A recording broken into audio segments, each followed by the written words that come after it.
tipping. God bless you. God bless you, right? I'm telling you a story. I should know it by heart because it's mine, but I don't, so I'm reading it. And with this clip over here. I wanted to say a few things before I tell my story, which are, if you want to tell a story here, just check out the themes on Facebook or email me, and I'll tell you the themes. I think next month is filled up already, but we have spaces open, so we'd love to have you come and tell a story here at VoiceBox. I wanted to tell you that Leanna is our waitress tonight, so please be generous. She's been doing a great job. And Mike is our sound guy, and Robert's on the camera, Al's at the door. It takes a lot of hands to make this happen every month, and I'm really grateful for everybody. And you guys who come out and support the show, and all of the amazing storytellers who have shared this generosity of their story with us. It's just so beautiful to me. And so anyway, I'm going to give you a piece of my story. So I did want to bring some joy tonight, so I was thinking, what are the most joyful things that I think are joyful?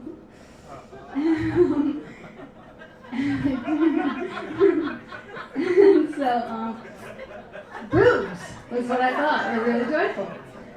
But I didn't always feel this way because when I was a kid, my mom passed away from breast cancer, and actually when she passed away from breast cancer, when I started seeing breasts as no thank you, if that's what breasts do to you, I don't want a part of that at all. And they felt like when I saw them growing on my sisters or my friends that they were like these two ticking time bombs that could go off at any time and notice and destroy a whole family. So I had this obsession with breasts at the time, but it wasn't a good obsession. It was like a fearful obsession. So anyway, but my obsession did change. I've had obsessions with breasts for so long that I actually wrote a musical to breasts. I'm not kidding. It's the show that brought me here, and it was called Booby Trap. And they did a production of it at Elmhurst College, and that's how I got here. And the show started with, "Welcome to the breast show, the get it off your chest show, the very, very best show there is in town. We're talking about our boobies, and we're talking about our titties, the big ones and the itties. So soft, so pert, so pretty, heading to listen around. We're singing about our boobies, you've seen them in the movies, a perfect 34B and shaking all around. All our secrets we'll be telling while we're talking about our men."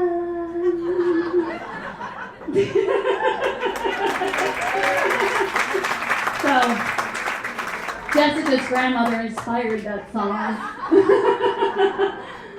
It's funny when you come to VoiceBox, you see these little themes moving in and out, and some of them are very obvious tonight, but there are other themes, and it's interesting to me because it points to the fact that we're all one, we're all dealing with all this humanness. So anyway, that was the opening of the show that I did. And I wrote the show because I did have this major obsession with breasts that was really developed after my first husband left me for Miss Universe. And if you know me, you know this story. But I developed a major obsession with breasts after that. It's kind of embarrassing to admit, but I definitely got caught up in the booby trap. There was a moment that I found out that he was cheating with Miss Flipping Universe, and he was lost in his own reverence of her perfection, that he actually told me, "Maureen, her tits are so perfect, they gotta be fake." And that was the moment that I had this perfect image of these breasts branded into my head. And I tried to think about what they must have looked like to cause this man to go fucking crazy. And then I tried to not think about what they looked like. But I was dumbfounded, because who brags to their wife about their lover's fucking breasts? Who does that? My former husband, that's who. So, on the heels of this confession and poorly timed celebration of his girlfriend's tatas, I began to think about breasts, nonstop. My own breasts had shrunken severely after breastfeeding, and I had this teeny mad idea in my head that if I still had breasts, I would be married. And I felt flat in every way possible. So I moved my son and I out of our apartment that I shared with my husband, and I moved to Santa Monica to this back house with a friend, and I lived in LA at the time, so no matter where I looked, they were surrounding me and mocking me, pushed up on billboards and peeking on cover magazines and boobs and breasts and cleavage, oh my. There was no getting away from them. I was living in the mecca of mammary glands. So, to compensate, I began wearing full-on bulletproof padded bras that turned me into a sweaty, self-conscious sweater girl. And it started small, simple padding, underwire. But before I knew it, I was wearing two. and then the helpful addition of those silicone chicken cutlet type thingies that I actually mail ordered to my home. And these fleshy colored fun bags promised cleavage and confidence. So I hopefully slipped them underneath the bra number one, and I propped up the little that I had there. And as I looked in the mirror, I gained great compassion for the toupee touting comb-over crew.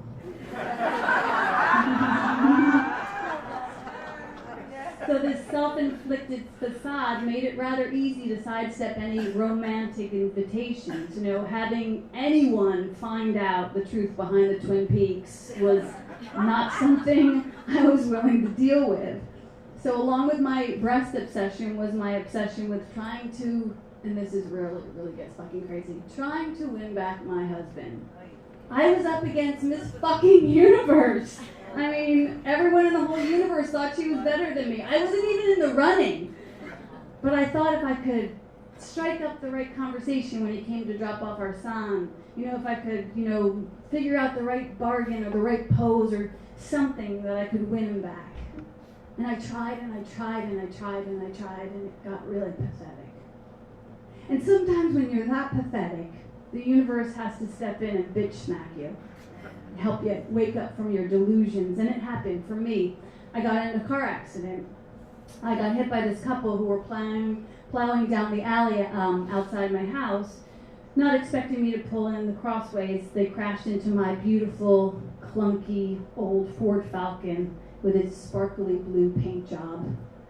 They were hugely apologetic, and they made sure that I was okay, which I was, and then they offered to pay for the crunched fender.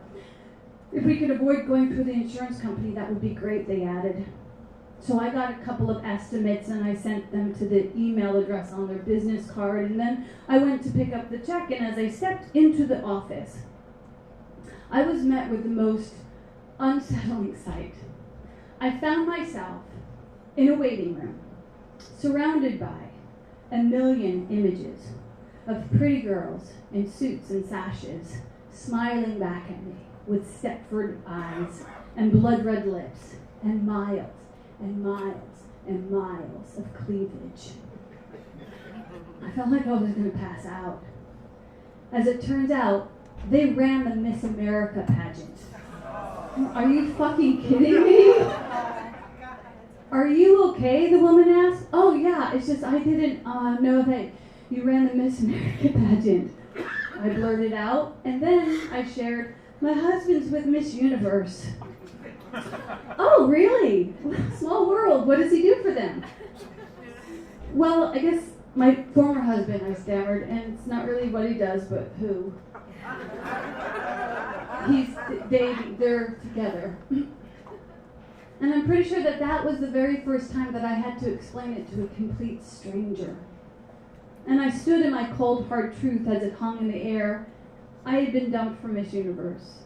And now, because that wasn't bad enough, I was going to be sideswiped by the Miss America team. What the fuck was happening? I felt cruel fate was playing a joke on me. But the scenario was so specific that I had to pay attention. It was like God was saying, Maureen, wake up. Can you hear me now? He left me. He's not coming back. I begged, I bargained, I pleaded. I said I would go to marriage counseling. I said I would go to the moon, but he was gone. And speaking it out loud, against the backdrop of these beauty queens witnessing my confession, made it all the more real. It was like being branded into me with a hot poker. He's with Miss Universe. He's my former husband. He's gone. The woman's face went flat, and the room filled with that awkward silence. the one that usually lives between the beauty queen's question and her stumbling for an answer.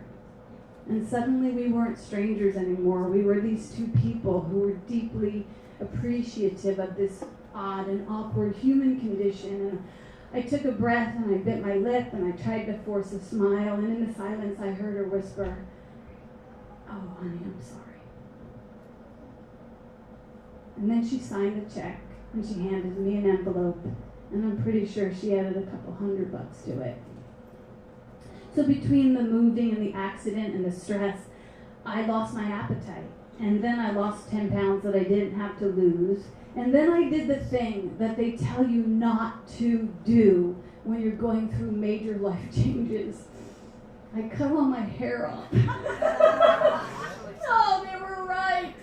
They were so right. Cutting all your hair off doesn't help. So with this new haircut and this extra flat chest, I was beginning to look like a 12-year-old boy, which made it all the more painful when Miss Universe would come with my husband to do the handoff. And it didn't matter, like if we were at a park or a soccer game or a fucking cemetery. She had this standard outfit that came in different colors like a goddamn Barbie doll. It was high heels, miniskirt, and tight top. And her natural accessories of impossibly long legs and ridiculous rack and incredible hair made me want to date her too. I mean, come on. It was hard not to stare at her as she gracefully navigated the soccer field in high fucking heels. It was like a magic show. I mean, how was she doing that? I finally had the answer to the age-old question, do beauty queens have superpowers? Yeah, they fucking do. Whenever I saw Miss Universe coming, I longed for a baseball cap or a pair of dark sunglasses. I felt totally exposed around her. Like every emotion was playing out over my face, and I was the loser. And I couldn't stop it, and I wished that I was taller, and I wished that I was prettier, and I wished that I was cooler, and I wished at the same time that I was invisible. And what I really wished for was that I had boobs. So amid all these changes, ups and downs in my life, this obsession was the constant. You know, it followed me into every exchange and encounter. I was completely and totally obsessed. Breasts were peering at me from every advertisement on buses, and they sat next to me at every audition, and they pressed against me in every friend's hugs, and there was no avoiding them. And I thought about plastic surgery, and I read all the fine print on those chest enhancement pills, and I did all the exercises to lift the ladies, but I continued to keep the Wonder Bra company in business, and I was plagued with the feeling of inadequacy, and I knew that it was the least important thing about me. Like, I knew that it was the least important thing about me, but it didn't feel that way. And all of the padding made me feel like a fraud. So the next thing that happened is kind of hard to explain, but after one pretty rough and lonely night, I took the chicken cutlet paddings and the underwire and the bulletproof bra, and I tossed them in the trash. And then I took the check from the Miss America Corporation, and I made an appointment with plastic surgery. And I went out and I got myself the real deal, or the fake deal, whatever. Either way, they're mine, and my beautiful pair of breasts. Let's all take a moment to stare at them. I've had 3 babies on these bad boys, and they're still holding strong, so it's all good. There's no small thing about it, though. Like, I went under the knife, which I never said I would never do. I spent loads of cash that I didn't have to spend. And the first day, I had total buyer's remorse. It was horrific. You know, I was vomiting and in pain and regretting it with every thread of my being. And then the second day, I woke up happier than I'd ever been in my entire life. I was like so fucking happy. Joy to the world, man. All the boys and girls, all the fishes of the big blue fucking sea, and joy to you and me. From a pair of breasts, right? To this day, they're still the nicest thing I've ever done for myself. So, if you want to pierce or tattoo or nip tuck your own personal meat suit, I say go for it. Maybe it's not about filling up my bra, that was what it came down to, but maybe it was just listening to my heart, you know, investing in myself. Because in the end, they do make me happy. and we all deserve to be happy. Thank you.